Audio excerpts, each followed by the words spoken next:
Hello, I'm Jacqueline Rolandelli, mystic, mother, teacher, healer, human. And yesterday I had posted around worthiness, or rather unworthiness, when it's coming up as it related to divine purpose.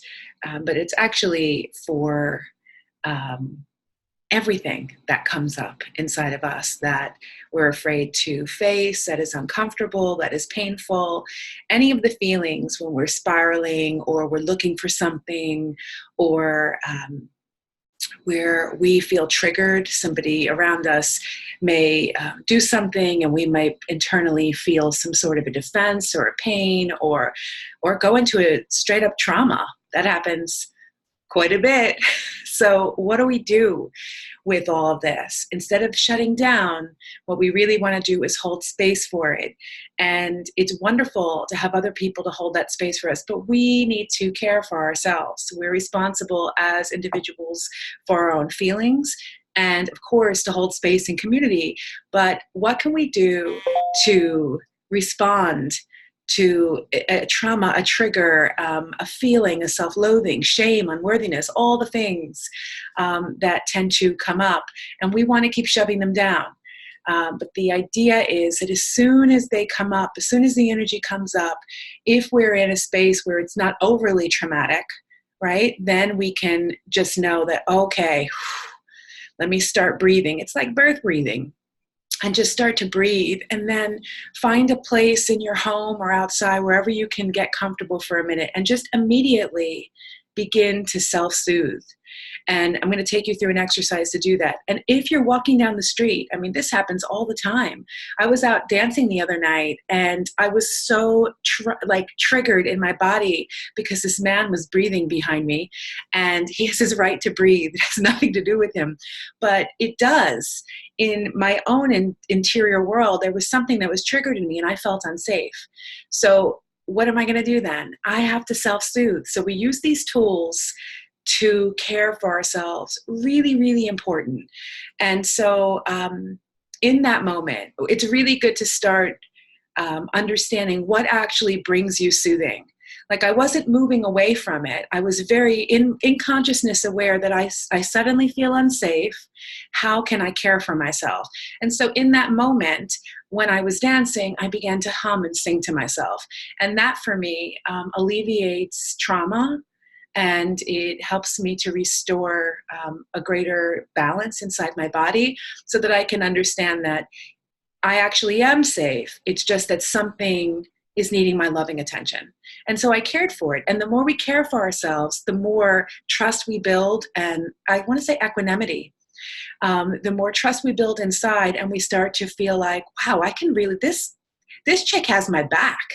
Like, I really am able to feel like there's this like enormous growth and strength that comes through, like where more of me feels that I can trust myself. So then more comes up. And when it comes up, I'm able now to be able to care for it in a way that maybe I couldn't before.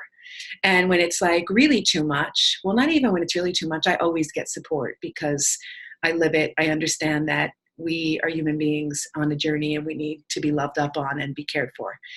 So let's drop in now. I'm just going to take you through. This is just one simple exercise. I have like a trillion in the back pocket, but if we can start with this, and if you can just do this every day for a little while, it takes literally a couple of minutes, just a couple of minutes. It's not like an intense, well, it is an intensive spiritual practice, but it is just about self-loving.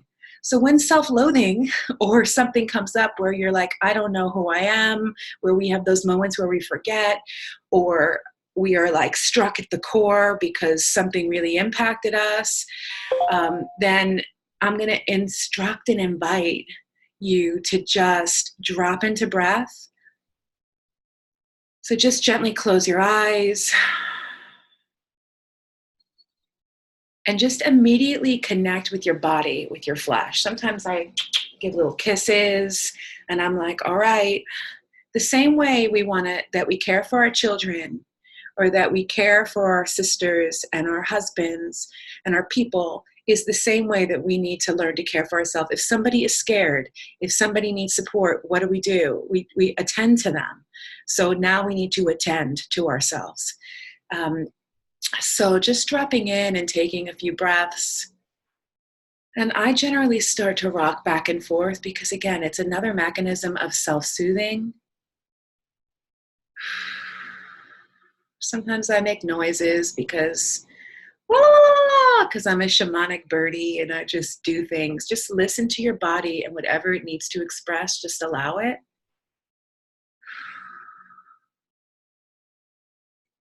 And the idea is we don't want to control it. We just want to love up on ourselves so that it feels safe to emerge. And so you might want to start once you like hook in, I'm here. I love you. I'm here. I see you.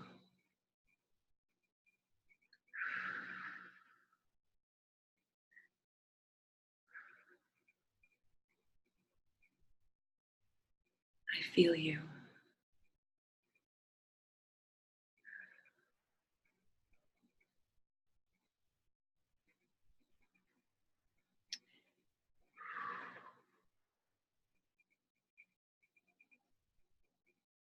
And just allow the subtlety. You might feel like you want to release emotion. You might feel shame or some type of energy that just, you don't even need to identify it. Just allow it. We don't want to get caught in the stories of it. We just want to care for ourselves. We'll get the story at some level. And just keep rocking, keep feeling and breathing.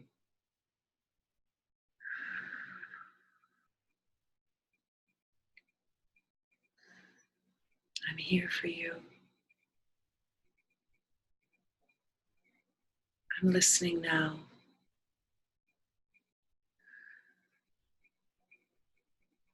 It's safe. It's safe.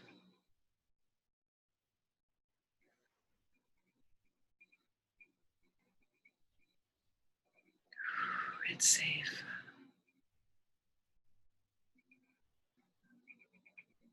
I'm ready. I'm ready to feel you.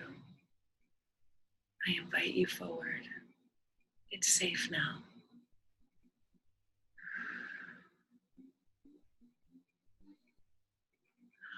Just feel the body pulsing, feel the sensations.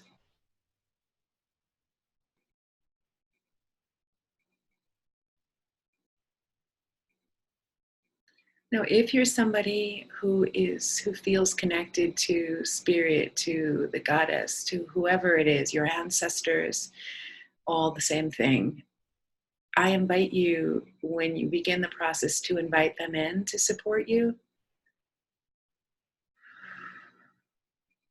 But I want to really just say it's you that you need to support, and they can come behind you and around you to support you. But it's you that needs to establish that trust with yourselves.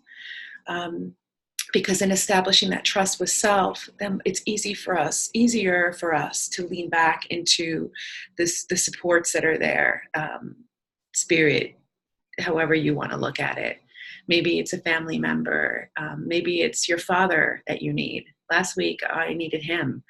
And maybe it's a partner. Like you just breathe and allow yourself to receive what you need.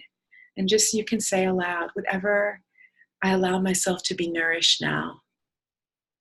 And just know that this pain or this shame, this unworthiness, we're just opening the space for it to be felt rather than pushed down. And just notice patterning. Like I notice when I'm really hungry, right? When I'm like want to go towards food because I feel something big coming up. Sometimes it's because I want to cover something and like repress it. And sometimes I just need so much nourishment. I can feel that deprivation inside. So if you can go into these practices, sorry about that. Um, oh, if you can go into these practices, um, you really can and will feel like, oh, it's such an act of love to just be able to listen and commune with yourself and breathe and just say the words that you need to hear. Your words may be different than the words I'm using. Sometimes I'm like, I'm sorry. I'm sorry I wasn't able to listen till now. I'm sorry I was afraid of you, fear. Whatever it is, but just this simple dialogue. So this is just one tool, and I'll continue to pass on more. But this is so that you can transmute the trauma that comes up just by your presence and your love. I mean, it is such simple magic, really. Like, I'm not pulling a rabbit out of my hat or like having you do a downward dog. I'm just saying that with your own internal compassion and presence, you can move mountains. And there are so many beings that want to support and hold that space, whether or not you can see them. And radical self-responsibility, radical self-care is what is needed for us to release from the shackles of unworthiness and pain and trauma, and horrific systems of oppression that have smelled us for far too long. So I wish you great success in loving up on yourselves. And if you have any questions, I'll have all the information below. My website is jacquelinerolandelli.com. And let's do this. The time is now. We got to do this now. We need to depend on ourselves. Okay, ciao for now.